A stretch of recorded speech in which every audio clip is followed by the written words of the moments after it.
As you may already know, I've played some of Dying Light the Beast, and today I'm going to talk about some of the new and returning things from the franchise that are in the game. First, safe houses make their return from Dying Light 1. Yes, there were safe houses in Dying Light 2, but they were really just turning on a generator or activating a windmill. Granted, some of the safe zones are watchtowers in the woods, which are very similar to the windmills, but others regain the feel of the first game. The library is an example from the demo where you have to find your way inside, figure out the parkour puzzle to reach the top, and eliminate the zombies so you can restore the power. There was also one scene in an early gameplay trailer from Techland that had you go into a basement and fight off a charger before activating the safe zone. This shows that each one is different and will require different things to complete them. From what I came across in the demo, there will be plenty all over the map, so you're never too far away from safety if you wish to be. Treasure maps have been added to the Beast, and they are pretty interesting. When you find one, it gives you a little detail about where to look along with a picture of the location. You just need to find the hidden area using this as a guide. I came across two during my time with the game, and it was fun hunting them down. Once you get to the area of the treasure, there will usually be something like a safe or a locked cabinet you need a key for. The answer is hidden in that same room, sometimes with a note you can find, or even having to use your UV flashlight to uncover secret messages that will lead you to the codes. The rewards are either high rarities of valuables, items, or weapons, so checking them out is definitely worth your time. A big thing returning from the first game is the ability to repair your weapons on the go. You can either repair them from your weapon wheel or in your inventory screen. The one downside is that you have limited repairs, and at least from my testing in the demo, there doesn't seem to be a way to increase the number of repairs you have, so once a weapon fully breaks, it is unusable. This is not so bad if you have a blueprint for the weapon, as you can just make another one. This should be the case for most weapons in the game, but if you come across one that you don't have a blueprint for, then its days are numbered. Speaking of blueprints, the Beast has workbenches at the larger safe houses that allow you to craft and upgrade blueprints of items and weapons. The blueprints themselves can be found around the map, with a common theme being next to the safe house workbenches. To upgrade the blueprints, you need to find manual pages that come in at least beginner, intermediate, and master levels. These are given as rewards for quests or found in dark zones around the map. Also, at the workbench, you can enhance your weapons. This is when you have weapons that are a lower level than you are. When you enhance the weapon, it increases to match your current level and has an upgrade to the damage to make it more suitable for you. This allows you to take any of the weapons you currently have and keep using them until they eventually break if you want to. Now, getting more into the weapons, there are 3 heavy weapons you can use in the game, and they are a ton of fun, but they do have their drawbacks. These are the grenade launcher, flamethrower, and saw blade launcher. They are all very powerful, letting you take down zombies with ease, but like I mentioned before, there is a big drawback. The reloading is extremely slow, so you don't want to count on them for too long, as they might get you into more trouble than you think. Now, with leveling up, it may be possible for the reloads to get faster, but outside of one skill that you can unlock, that may not be the case. Techland has said that they want players to play the game however they want, including only using firearms if you choose, but there is a lot of risk with the noise and reload speed. Since I mentioned the skill tree, let's get into that a bit.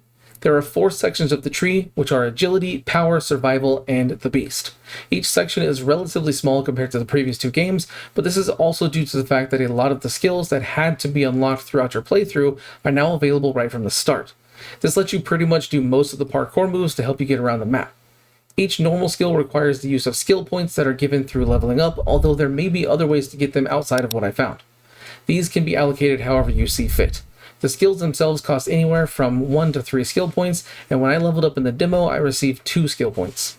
By the time you reach max level, there should be enough to get all the skills, especially some of the better ones, like camouflage, which works how it did in Dying Light 1, as an ability you can use instead of an item like Dying Light 2. For the beast tree, you have to use beast points to acquire them. The only way I'm aware of to get beast points is by defeating chimeras, which there weren't any that I could find in the demo. As mentioned a bit earlier, weapon levels are back from Dying Light 2, and so is the gear system, but it works a little differently this time.